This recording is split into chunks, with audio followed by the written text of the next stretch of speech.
Sunrise Extra on a Monday. It is a chilly morning right now, but we're gonna warm up into some sunshine. Keely Chalmers in for Rod this morning, and we are talking about the weekend post-Easter, post-Passover. You know, this is a real time for renewal and, you know, starting things fresh. And I love NBC Nightly News had a great piece with Harry Smith last night, and he talked with a Catholic archbishop, a Jewish rabbi, and I can't remember the third religious figure, and they all had the same message of hope and renewal on this weekend that kind of wraps up for a lot of religions. So we want to talk about it. How was it for you guys? What did you guys do? Because of course, a year ago, we were just in the beginning weeks of the pandemic, and really everything was shut down, and we were just in a state of shock. So how's it different this year for you guys? I'd have to go back and look, but I know that Easter, it differs year to year, right? The date, the actual date of Easter, and which Sunday it falls. Sometimes it's actually late March. And I think last year maybe it was the third Sunday of April, something along those lines. It was just a little bit later, I know, than it was this year. But the fact of the matter is we're pretty darn close to, 1 year apart. And there was talk, remember, we're talking the early days of the pandemic. Maybe the first couple of weeks, it was like, maybe we can have this thing licked by Easter of 2020. Right. Some people saying that. Some people hope for maybe that. Memorial. I think one president said that. One president definitely said it. If I'm remembering that correctly. But I also know a bunch of people latched on and go, sounds good. You're right. Sounds like a great idea. Let's do it. It wasn't going to happen. And so here we are a year later. But I know that people treated yesterday and this weekend differently than they treated Easter weekend and Passover weekend a year ago. One thing I told you guys, man, there's a church that's near my house, and it's right across the street from the Safeway I shop at each and every weekend, and that parking lot was packed both Saturday night. When I was driving home Saturday night, I saw the church parking lot packed, and it was. And that's a big Sunday. parking lot. I know which one you're talking about. Yeah. And it was packed again yesterday. So I'm thinking, man, I don't know if there are any more limitations on how many people they can put in that building, but it certainly seemed like the parking lot was packed yesterday, more than I've seen it in a year. And just people in the neighborhood in general. I mean, we were out for a walk. We went to the golf course near where we live, and we played, a quick 9 holes. And you saw families out on the lawn taking pictures of their cute little kids.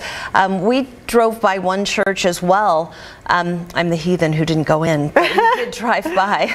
I understand not going in because people burst into flames. And people, right? I probably would at this point. The earth just opens up and down I go. But anyway, people who were greeting people, they had masks on and everybody was coming and going. But think about this, literally last year, we had those grocery store runs on toilet paper and hand sanitizer and long lines, and people were just in free fall and panic mode because everything was changing so quickly. And then fast forward a year later, and everybody's getting their vaccination. I mean, the speed with which this has happened is unreal. Well, actually, a year ago at this time, we were just getting into really the clutches of COVID, if you will, and we were still going into those grocery stores without a mask. I mean, widespread mask usage didn't really show up until May. If I don't know what point in May, but it wasn't at the beginning of April last year where everyone was wearing masks inside the store. And now, think about the way attitudes change and knowledge changes.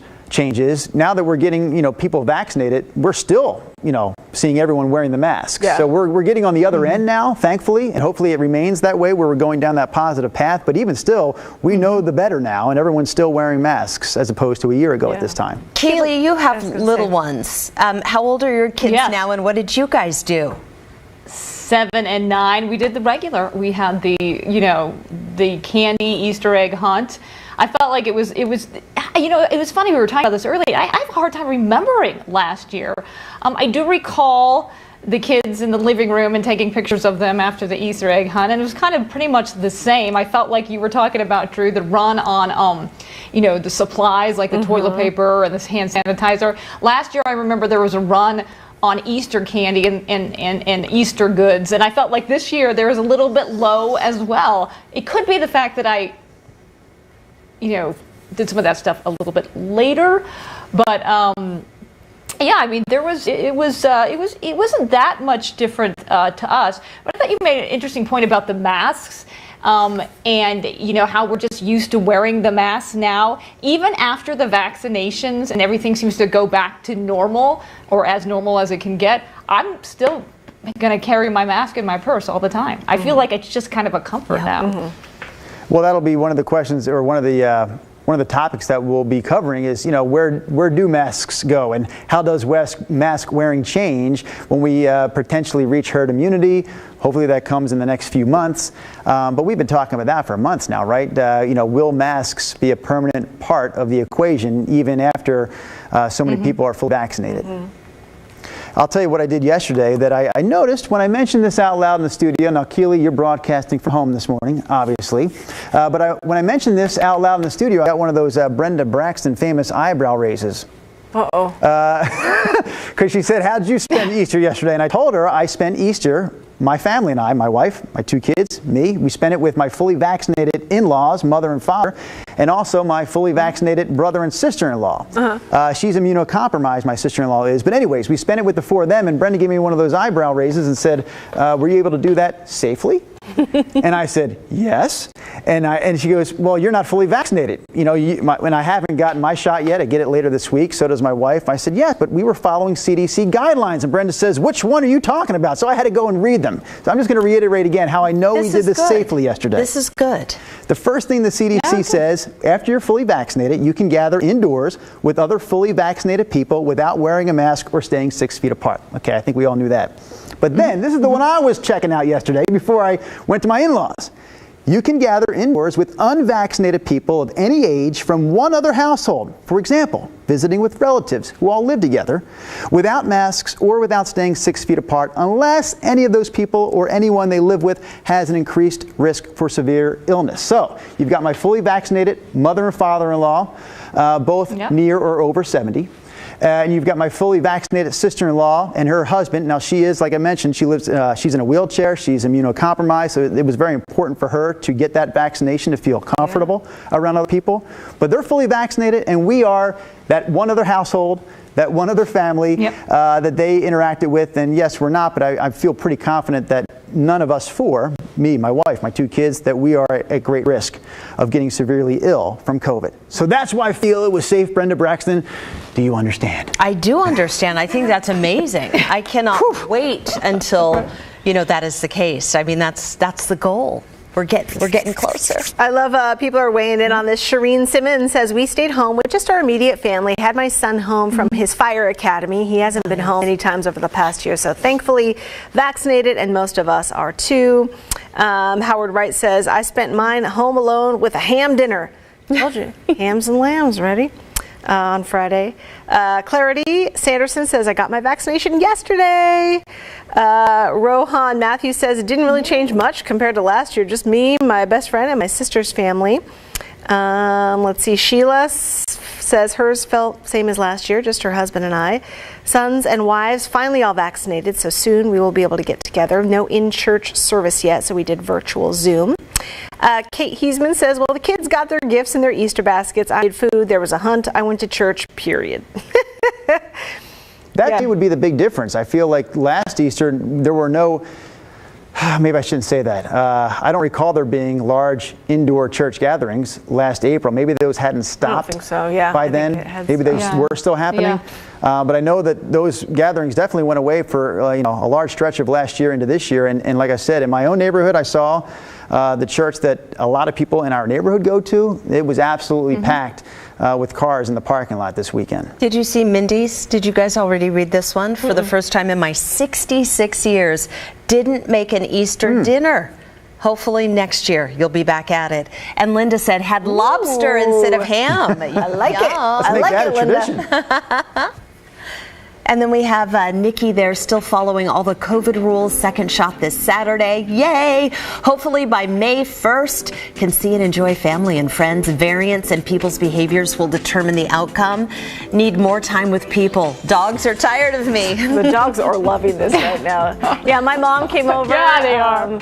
She's all vaccinated. My husband's all vaccinated. I'm the only one that's not. And she brought over some lamb chops, and I made polenta, and we did like a wedge salad, and we did shrimp and cocktail sauce. And we sat on the front porch where the afternoon sun is kind of the hottest for the first part of our hangout, and had some drinks and played a little soccer kick with my daughter out front. And it was a beautiful day. And then we came inside and kind of prepped some dinner and ate. And then we sat in the backyard. We just got a new kind of like fire stove thing for the backyard with one of those like chimney pipes up the top. Anyway, so we made a fire and we turned out, plugged in the backyard lights and sat out there with a cocktail after dinner and had a little fire pit. So it was good. That is the way to live. Yeah, I don't think I'll be able to picture that stove you mentioned though, unless I was, say, invited over to enjoy it myself. Well, maybe we'll have to do that later this summer. Yeah, it's pretty cool. Based on what our viewers are telling us so far, though, it almost seems like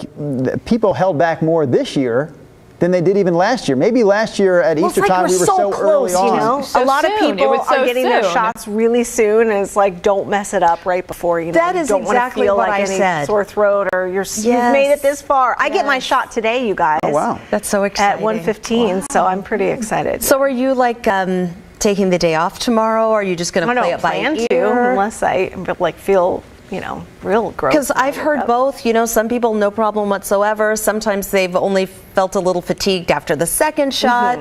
It just kind of depends. Yeah, I think mine. I don't think they really told me what shot I'm getting. I think it's Pfizer or Moderna for sure, but I think it's Pfizer. But no, I don't plan to unless I feel gross, which I hope I don't. But Can I answer for you? Yeah. You're not taking off. You guys are here. Yes, she will. I'm sure. Rebecca Hampton said, it didn't change my plans. I continued to do things the way I always do. Let's see, Jennifer Taft, yes, Rod is gone all week. He's on spring break with his family. She says, I'm bringing donuts, but want to do it when Rod's there. Hey, Keely. She bringing donuts to us?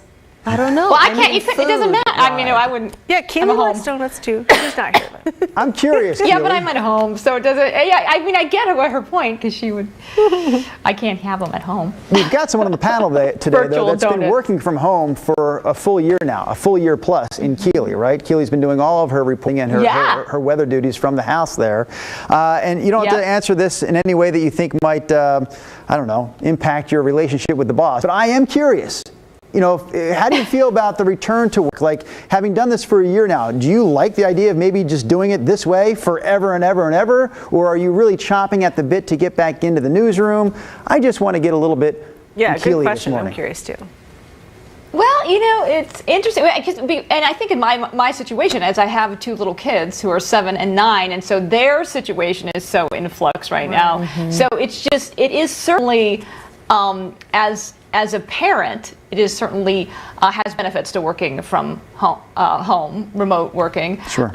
When it comes to your children and navigating their changes and what they're doing and they're learning and they're learning at home, their homework.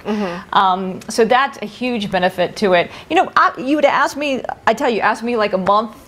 Maybe a year ago, like a month after we were at home, I would have been like, get me out of here. I can't anything. Get me back to the station. I can't. This is so hard and so difficult and different. I think, anything that's different. But now that we're used to it, we have a program. The kids are used to me.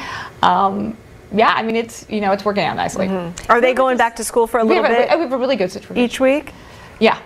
Good. Yeah, you get some alone time then for that window. Right? It does. It does help. Though you're still busy. You're still working, right? So it's like. I know. I think it's going to be hard when folks go back. I've been coming into the station every day during the pandemic, but my partner works from home, and I love having him around. When I get off, he's back there in the office, but still, I know he's there. I'm like, when do you think you're going to have to go back to work? And he said, I don't know. They haven't said yet, but maybe this summer. There are a lot of things that we now do that it's almost, we've been doing it this way now for so long. It doesn't take long for humans to adapt to a certain way, right? And then suddenly that is normal. So just this idea that for so long, the four of us, either Rod, in this case Keely, we just look straight into the camera. We never turn and talk to each other anymore. But at some point, we're going to get back to a newscast, I assume, where we'll be in the studio together. And when we talk to each other, we'll look away from the camera and address one another. But I've kind of forgotten how to do that. I'm so used to just doing this. I'm just looking right at the camera at all times. Yeah, that's so true. Yeah. Totally. Yeah, it will be totally different so style, but I mean, I'm so excited for that. Just to spice up the show, to not have these boxes, and to like really, be able to kind of show a personality and interact with each other instead of this. Yeah, we all have big personalities. I think those sometimes show through too much. Yeah, but you wouldn't have seen Remy this morning if I know. I was in the So studio. cute. I mean, there Dog. are certainly perks. Or half the time on the weekends, my kids come in. So it's like you do never certainly know, get a right? I'm doing a series this week called The New Normal, as the world reopens again. And, folks get back out there. There are so many different emotions. Some are super excited. They're gung-ho. Some are a little more reticent. And sometimes all those emotions are happening in just one family. People have different perspectives. It's going to be interesting when we do get to, get back and stand next to each other at the desk again. I think once I'm vaccinated, I'll be fine with it. But like before that, I'm kind of like, yeah, just keep your distance. I feel like I've definitely acclimated to that at arm's length, which is weird because I never thought that I would feel that way. But I think I'm kind of in the reticent group. Mm-hmm. Yeah, I'm just being around you as much as I am. I would say yes. I would agree with that assessment of oneself, for sure. We're hearing from viewers as well on the Sunrise Extra Facebook live stream. Clarity chiming in saying September is what her husband's company said was the plan for getting back into the office. However, even come September, they're going to offer a lot more remote options, which I think, I'll be curious to see how we handle it as a news station, but I'm guessing that there may be some options for our reporting and photographer staff as well. A lot of our news photographers, they haven't been in the building for a year. They get their cars, they get their assignments, and they go to their story. So is there a need to come into the building, really, in the end? If they want to, great. But if you don't want to, you probably don't have to. Yeah. And our conference room is not going to be used really at all anymore. Good point, because it is pretty cramped in there. Andrea Gale says, I'm going to re-enroll my kids in school. We're homeschooling this year, so close. Boy, I just lost my place. I got knocked off. What? Oh, here it is, so close to being done. Only 30 more class days, and my kids are out for the summer. Yeah, isn't that crazy? It's like we just started in-person school, and it's going to be summer break here pretty soon. Yeah. That's wild. What grade are your kids and then the whole in now, issue with Keely? camps. What grade are they in? First and third. Oh, cute. Okay. Yeah. That's a great age. Christy Shirk says when. Oh, go ahead, Keels. Oh, I was just going to say that brings up the whole, you were talking about, the school's almost over, but then we have summer and the summer camps. And I was trying to think about what I did last summer. Yeah. Because I usually just enroll my kids into summer camps all kinds of stuff throughout the summer without a break. And I know a lot of them, I think we've done stories on them, right, are coming back. And Portland Parks and Rec is bringing back, I'm going to enroll my daughter in swimming lessons. She missed a critical last summer and wasn't able to do that. Yep. And so, swimming lessons. We signed her up for like soccer shots for little 3 and 4-year-olds running around and trying to kick a ball. Which is great, by the way. Outside of the park, so that starts pretty soon. And I was trying to find a little toddler ballet class or something for in the late summer or fall. But I'm excited that things are starting to happen now, so the little ones can have something to do because it was. Thank goodness for the sunny weather, in the summer. That's the only thing that got me through. Yeah. Just being outside. Well, Brenda mentioned a great age, that's 7 and 9. Your kids are 7 and 9 now, Keely, but I would say great age in general, but man, the most difficult age if you have kids that are going through that whole remote learning like we've seen the last year. Yeah. I've been saying that all along. I feel so fortunate that our boys are 13 and 7th grade and are absolutely 100% independent and when it comes to learning right now. They don't need our help for anything, but my goodness, if you've got a kindergarten through 3rd grader and you've got 2 of them, Keely, I honestly don't know how you've managed it for the last 12 months. I mean, your kid, your kindergartner can't do it on his own. I think it has made my 3rd grader, my older, who's a little girl, grow up. I mean, I've seen her I feel like she went from 8 to 14 in this year. Just her.